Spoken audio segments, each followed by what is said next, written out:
Assalamualaikum dan salam Sarawak Maju Makmur bersama saya Fidel Matrang. Berita dimulakan dengan penubuhan markas, unit keselamatan dan penguatkuasaan Sarawak UKPS yang dicadang di Kuala Lawas akan memudahkan pengawalan keselamatan perairan di utara Sarawak. Menurut Timbalan Premier Sarawak Dato' Amar Wan Tengah Ali Hassan, markas tersebut akan membolehkan Sarawak Coast Guard menjaga perairan Sarawak khususnya di sekitar Lawas dan Limbang termasuk Teluk Brunei.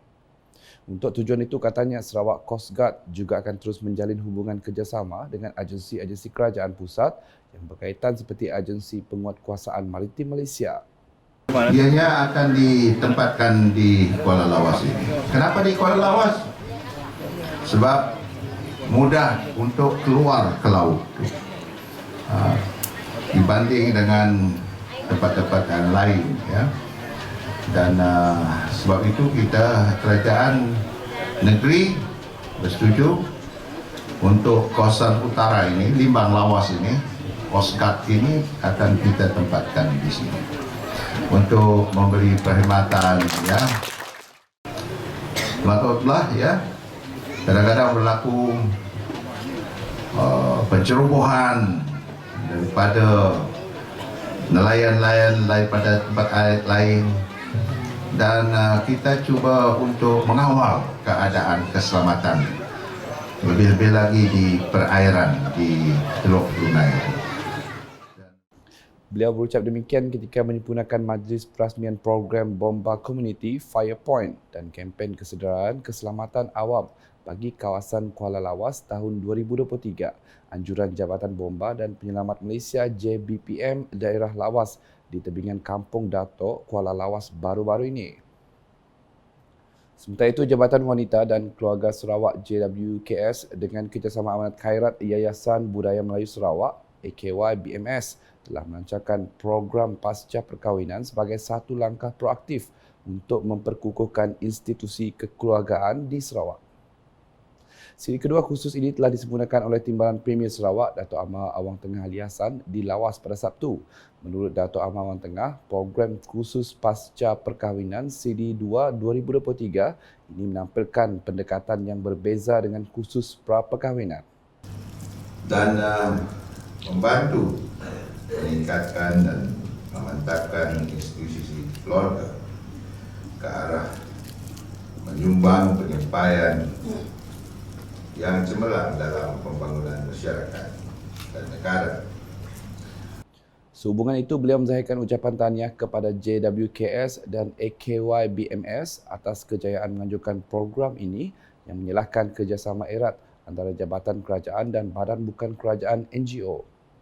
Beliau juga berharap agar program ini dapat menjadi pemangkin kepada kebahagiaan individu dalam memperkukuhkan institusi kekeluargaan di Lawas khususnya.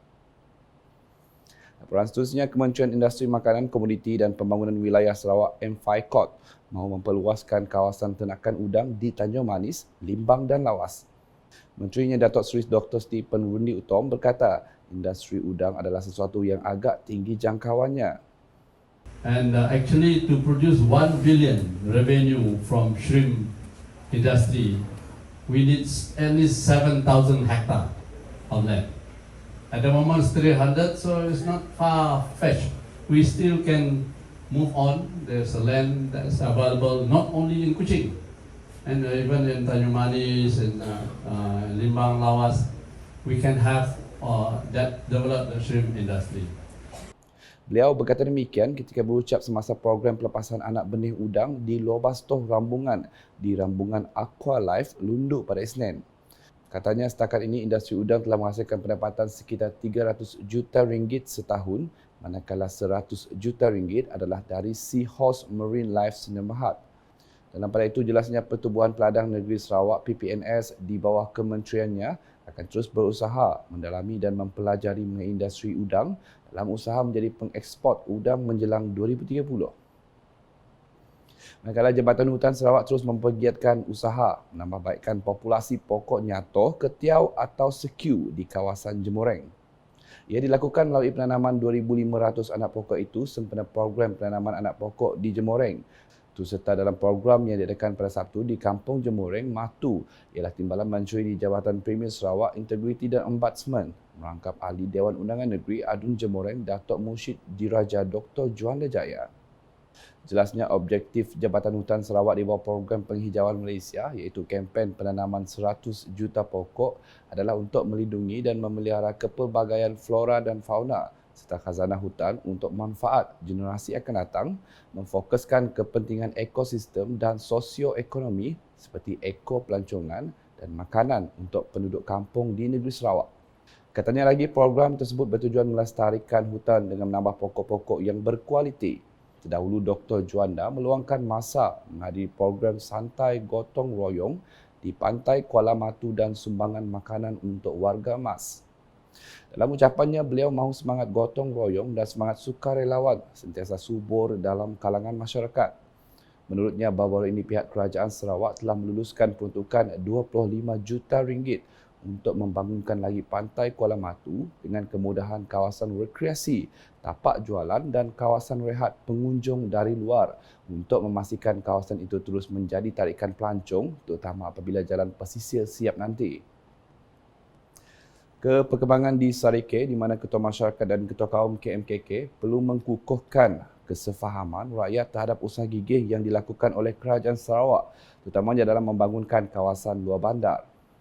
Menurut Timbalan Menteri Sumber Asli, Alam Sekitar dan Perubahan Iklim merangkap Ahli Parlimen Sarike, Datuk Seri Huang Tiong Si, KMKK memainkan peranan penting dalam menyampaikan suara setiap kaum dan memberitahu rakyat tentang dasar kerajaan. Beliau berkata demikian ketika berucap dalam program penyampaian sijil pelantikan Ketua Kaum di Dewan Seri Nyelong pada Sabtu. Justru Datuk Seri Huang berharap KMKK yang dilantik dapat menjalankan tugas dan memikul tanggungjawab dengan penuh amanah, jujur dan ikhlas.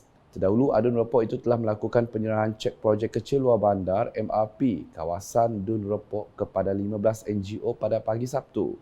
Manakala pada sebelah malam pula Datuk Seri Huang telah hadir ke majlis perasmian pembukaan kejohanan bola keranjang bawah 12 tahun Sarike 2023. Dalam ucapannya, beliau berkata pertandingan sebegini dapat mengeratkan lagi perasaan muhibah antara pemain berbilang kaum di samping mencungkil bakat-bakat baru untuk mencari pemain yang berpotensi dan berdisiplin tinggi bagi mewakili Sarike ke peringkat yang lebih tinggi. Pada penghujung majlis, Datuk Seri Huang telah memberi sumbangan sebanyak RM30,000 kepada kelab bola keranjang Repok bagi menjalankan pelbagai aktiviti sepanjang kejohanan berlangsung serta RM10,000 kepada Persatuan Bola Keranjang bahagian Sarike. Kabaran berikutnya, Maludam kini dapat menikmati pelbagai pembangunan yang telah dibawa Kerajaan Sarawak melalui Agensi Pembangunan Bahagian Betong BDDA. Adun Lingga Dayang Norazah Awang Sohor berkata, antara pembangunan yang dapat dirasai adalah projek Fasa 1 iaitu tebatan banjir yang akan menelan kos sebanyak RM40 juta dan dilaksanakan oleh Jabatan Pengairan dan Saliran Sarawak DID. Beliau berkata demikian semasa majlis perasmian Sekolah Kebangsaan SK Maludam yang disempurnakan oleh Premier Sarawak Datuk Patinggi Tan Sri Dr. Abang Abdul Rahman Zuhari Tun Datuk Abang Openg pada Isnin. Dayang Norazah menambah beliau bersama DID turut mencadangkan projek sistem perparitan di kawasan kampung di daerah Maludam untuk dilaksanakan pada fasa kedua pula. Ujarnya kedua-dua projek itu perlu diberikan keutamaan agar Maludam dapat dimajukan terutamanya dalam sektor pertanian yang merupakan ekonomi utama penduduk setempat. Rasa perkara itu perlu diutamakan. Pertama, tebatan banjir. Kedua, iaitu perparitan. Kedua tu main peranan. Sebab tanpanya kedua tu kita dapat berkembang. Terutamanya dalam hasil tanaman seperti padi, kelapa, pisang dan sawit musnah akibat daripada banjir tersebut.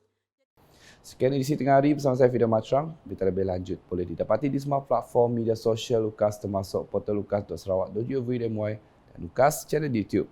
Sebelum mengakhiri buletin edisi tengah hari ini, saksikan sorotan program pelepasan anak benih udang yang disempurnakan oleh Menteri Industri Makanan, Komoditi dan Pembangunan Wilayah Sarawak, Datuk Seri Dr. Stephen Ulundi Utom di Lundu pada Isnin. #Saluran Informasi Rakyat. Salam Lukas.